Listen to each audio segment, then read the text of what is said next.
വേടൻ തന്നെ അദ്ദേഹത്തിന്റെ മയക്കുമരുന്ന് ഉപയോഗം സമ്മതിച്ചിട്ടുണ്ട്. സ്വാഭാവികമായി അദ്ദേഹം NDPS കേസിൽ പ്രതിയാണ്. അതിന്റെ നിയമ നടപടികൾ മുന്നോട്ട് പോവുക എന്നുള്ളത് നിയമത്തിലെ ഒരു സാധാരണ കാര്യമാണ്. പക്ഷെ അദ്ദേഹത്തിന്റെ ശരീരത്തിൽ ഉള്ള മാലയിൽ ഒരു പുലിനഖമോ പുലിയുടെ പല്ലോ ഉണ്ട്. അതുകൊണ്ട് വന്യജീവി നിയമപ്രകാരം ഇതിനെ കേസെടുക്കുന്നു.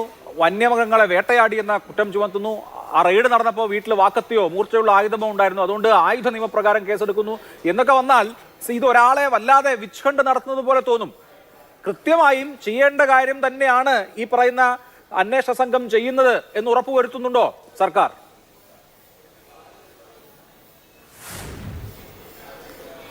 തീർച്ചയായും അഭിലാഷ്, നമ്മൾ ഇത്തരം കാര്യങ്ങളെ സംശയദൃഷ്ടിയോടുകൂടി കാണാൻ വേണ്ടി പാടില്ല.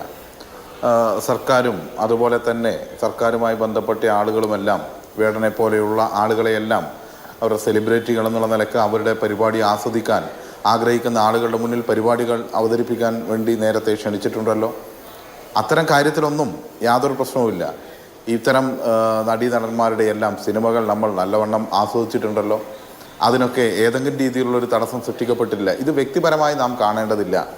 ഇവിടെ ഇന്ന് തന്നെ ഏതാണ്ട് 120ഓളം പേരെ അറസ്റ്റ് ചെയ്യപ്പെട്ടു. അതിൽ ഈ പറഞ്ഞ സെലിബ്രിറ്റികൾ കൂടി വേടൻ ഉൾപ്പെടെയുള്ള ആളുകൾ ഉൾപ്പെടുന്നത് കൊണ്ട് നമ്മൾ ചർച്ച ചെയ്യുന്നു.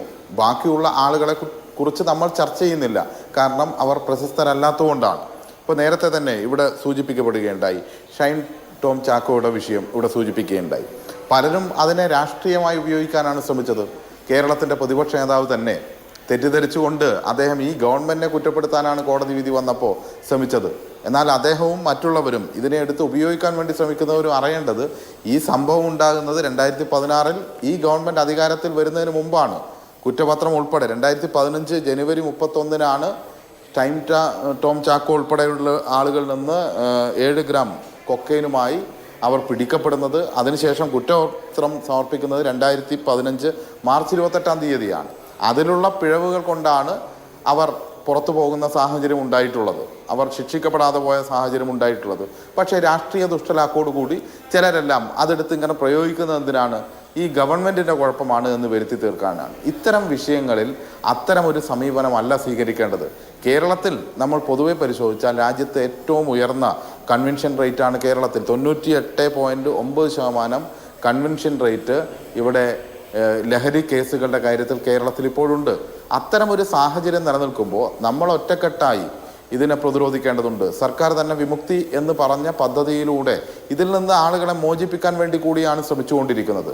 അപ്പോൾ മോചിപ്പിക്കാനും സമൂഹത്തിൽ ഇവരെയൊക്കെ ഇരകളായി കൂടി കാണേണ്ടതാണ്.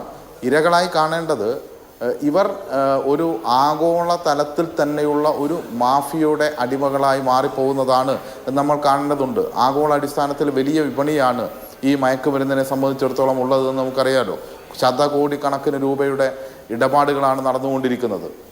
ഇത് എങ്ങനെയാണ്? ഇതിൻ്റെ പിന്നിലെല്ലാം വലിയ മാഫിയ പ്രവർത്തിക്കുന്നു. അതിൻ്റെ അടിമകളായി ആളുകളെ മാറ്റിക്കൊണ്ടിരിക്കുന്നു.